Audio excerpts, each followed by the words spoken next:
रुको बेटी, थोड़ा रुककर उसका काम कर देना। माँ, बेटे और बहू तीनों ही खाने के टेबल पर बैठकर खाना खा रहे थे। खाते समय लड़का अपनी पत्नी को बोला, सीमा, तुमने आज भी दाल चावल बनाया? खाना बनाने में तो आलस मत किया करो। तुम बस हाउस वाइफ ही तो हो, तुम घर पर ही तो रहती हो। तुम्हें रसोई घर में कुछ अलग अलग खाना बनाना अच्छा नहीं लगता क्या? क्यों रोज एक ही तरह का खाना बनाती हो? सीमा बोली, आज मैं बनाने वाली थी। मैं आज सूजी की खीर बनाने वाली थी, पर रसोई में सूजी ख़त्म हो गई। मैंने कल ही ऑर्डर किया था, पर अभी तक आया नहीं है। कोई हरकत नहीं, मैं कल बनाऊंगी। रसोई घर में कुकर की सीटी बजती है और खाने के समय सीमा रसोई घर में आती है। रसोई घर से वापस आते वक्त डाइनिंग टेबल पर बैठकर सीमा बोली कि मैंने कुकर में आलू डाले हैं। शाम को मैं आलू अंडे बनाने वाली हूँ। यह सुनकर उसके सास को भी खुशी हुई। गोपाल बोला, अच्छा है, तुम दोनों को तुम्हारी पसंद की चीज़ बनाने में और खाने में बहुत मज़ा आता है। ऐसे में दरवाजे की बेल बजी। सीमा वापस खाने के टेबल पर से उठी और दरवाज़ा खोला। डिलीवरी बॉय सूजी लेकर खड़ा था। पार्सल लेकर सीमा वापस खाने के टेबल पर खाना खाने के लिए बैठी। तभी माँ बेटे से बोली कि तूने अगर दरवाज़ा खोला होता तो फिर क्या होता? बेचारी ठीक से खाना भी अच्छा से खा नहीं सकती। तो बेटा बोला, सारी, मैं उठ नहीं सकता, मुझे ऑफिस जाने के लिए देर हो रही है। फिर रूम में चला जाता है।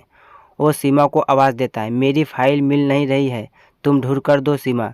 फिर एक बार खाने की टेबल से उठने वाली थी और उसके तरफ जाने वाली थी, तभी सास ने उसे रोका। छोटा बच्चा नहीं है वो, खाओ तुम खाना। थोड़ी देर बाद रूम से गोपाल की आवाज़ आई, फाइल मिल गई है। सास और बहू दोनों ही खाने के टेबल पर एक दूसरे की तरफ देखकर हंसने लगी। गोपाल ऑफिस जाने के लिए निकल गया। सीमा ने सारा काम खत्म किया। रात को आलू अंडा खिचड़ी बनाती भी है। खाना देख गोपाल और सास खुश हो जाते हैं।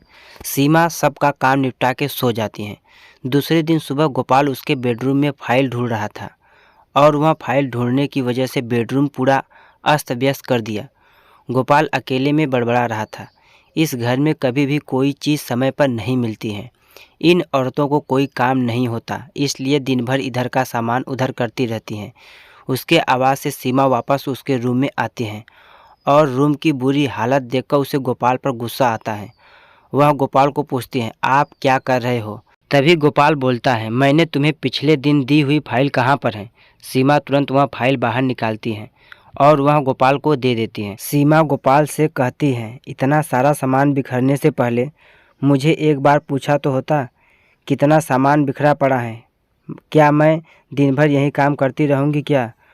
उल्टा गोपाल सीमा पर चिल्ला देता है और बोलता है, क्या काम रहता है दिन भर तुम्हें? इतना काम भी तुम नहीं कर सकती क्या? दिन भर सोते ही रहती हो तो सिर्फ। माँ के कहने पर हाउसवाइफ से शादी करके बहुत बड़ी भूल की मैंने। ऐसा बोलकर गोपाल ऑफिस के लिए निकल गया। पति पत्नी का बोलना माँ के कानों पर पड़ता है, जो गोपाल को पता नहीं था। माँ सीमा के पास जाती हैं, तभी सीमा रो रही होती है। कोई भी गलती नहीं होते हुए भी गोपाल उस पर चिल्लाया। यह उनको पता था, सीमा से वह बहुत प्यार करता है। सीमा भी उससे बहुत प्यार करती है। सास ने सीमा को शांत किया। फिर दोनों ने गोपाल को अच्छा सबक सिखाने के लिए एक प्लान बनाया। दूसरे दिन सुबह गोपाल नींद से जागा, तभी वह सीमा को चाय के लिए चिल्ला रहा था। तभी माँ नज़दीक से सोफे पर बैठी थी। वह बोलती है, सीमा घर पर नहीं है, वह किसी काम के लिए अपने मायके गई हैं। गोपाल फ़ोन निकालता है और सीमा को फ़ोन करने लगता है। तभी माँ उसे रोकती है और बोलती हैं कि फ़ोन मत करो, वह मायके ही तो गई हैं, 2-3 दिन में आ जाएगी। गोपाल फ़ोन रख देता है और माँ को बोलता है कि माँ चाय। तभी माँ बोलती हैं, हाँ 2 कप बना, मैं भी पीऊँगी। इच्छा ना होते हुए भी गोपाल चाय बनाने के लिए रसोई घर में जाता है। माँ सोफे से खड़ी होती हैं।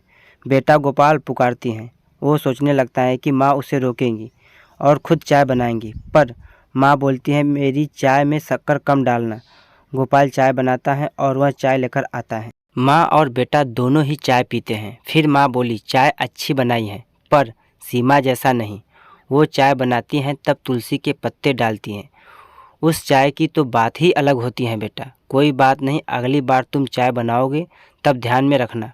गोपाल उसकी माँ को देखते ही रह जाता है। थोड़ी देर बाद गोपाल उसकी माँ को बोलता है, माँ आज मैं मटर पनीर खाना चाहता हूँ। माँ फिर से गोपाल की तरफ देखकर बोली, अरे वाह, आज मेरा बेटा मटर पनीर बनाएगा और मुझे खाने के लिए देगा। अच्छा हुआ, बहुत दिनों से मटर पनीर खाने का इच्छा हो रही थी। तभी गोपाल बोला, अरे माँ, मटर पनीर आपको बनाने के लिए कहने वाला था। तभी उसे माँ बोली, नहीं बेटा, मेरे घुटने में बहुत दुखते हैं, मैं इतनी देर से रसोई घर में खड़ी नहीं रह सकती। तभी गोपाल उसका फ़ोन निकालता है और रेस्टोरेंट में ऑर्डर करने लगता है। तभी माँ उसे रोकती हैं और बोलती हैं, मुझे वह होटल का खाना पचता नहीं है, मुझे गैस हो जाती है और तुम मुझे बाहर का खाना खिलाने वाले हो क्या? शायद माँ से प्यार नहीं करते हो तुम गोपाल। तभी गोपाल खाना बनाने के लिए रसोई घर में जाता है। 1 घंटे बाद खाना तैयार होता है। 2 थाली में खाना लेकर गोपाल उसकी माँ के पास आता है। गोपाल ने दाल चावल बनाया है। यह माँ देखती हैं। गोपाल को बोली, अरे बेटा, तुम मटर पनीर बनाने वाला था ना? गोपाल बोला कि माँ, यह आसान है बनाने के लिए। तभी माँ बोलती है, सीमा होती तो आज उसने मटर पनीर बनाकर मुझे खिला दिया होता, पर जाने दो, तुम्हारे हाथों का खाना बना हुआ खाना कहाँ मैं रोज़ रोज़ खाती हूँ। ऐसा बोलकर माँ खाना खाने के टेबल पर आकर बैठ जाती हैं। चल दोनों साथ में खाना खाते हैं।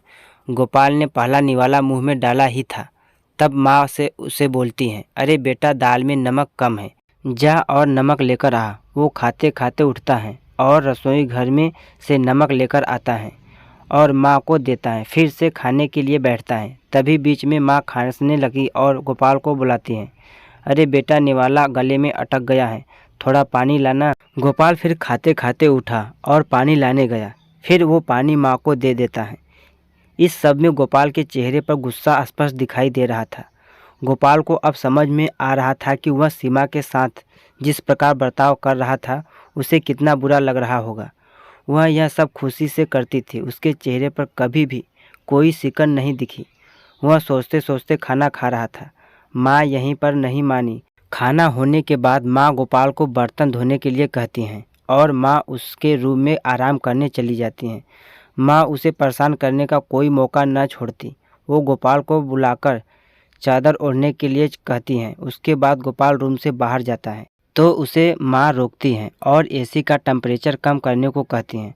अब इन सभी कार्यों को वजह से वह चिड़चिड़ करने लगता है, लेकिन कुछ भी नहीं बोल पाता। दूसरे दिन सुबह जल्दी उठ जाता है। उसे ऑफिस जाना होता है, इसलिए वह जल्दी सब्जी काटता है, पर उसका ध्यान सब्जी की तरफ नहीं होता। वह सीमा का विचार कर रहा होता है। वो सोच रहा होता है, हाउसवाइफ का काम आसान होता है, ऐसा मुझे लगता था, पर सच में वैसे नहीं है।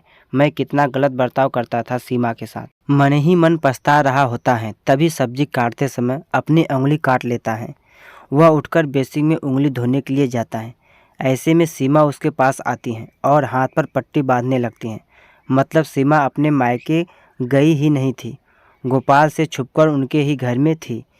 यह तो सास और बहू का प्लान का एक हिस्सा था। गोपाल सीमा को देखकर खुश हो जाता है। वह उससे माफ़ी मांगता है। वह सीमा को बोलता है कि घर का काम करना बहुत आसान होता है, तुम घर पर रहती हो, तुम्हें क्या काम रहता है, ऐसा मैं हमेशा बोलता था, पर एक ही दिन में मुझे सब समझ में आ गया। मैं तुम्हें ऐसा कभी भी नहीं बोलूँगा और उसके आगे हम एक साथ घर के काम करेंगे। अगर घर हमारे दोनों का है तो घर के काम भी हम दोनों ही करेंगे। दोनों का बोलना माँ बाहर से सुन रही थी। वह दोनों के लिए बहुत खुश थी। तो कैसा लगा ये कहानी? अगर अच्छा लगा हो तो हमें कमेंट बॉक्स में ज़रूर बताएं। इससे पहले अगर आप चैनल पर नए हैं तो प्लीज़ चैनल को सब्सक्राइब करें। तो मिलते हैं एक अच्छे कहानी में, तब तक के लिए जय हिंद।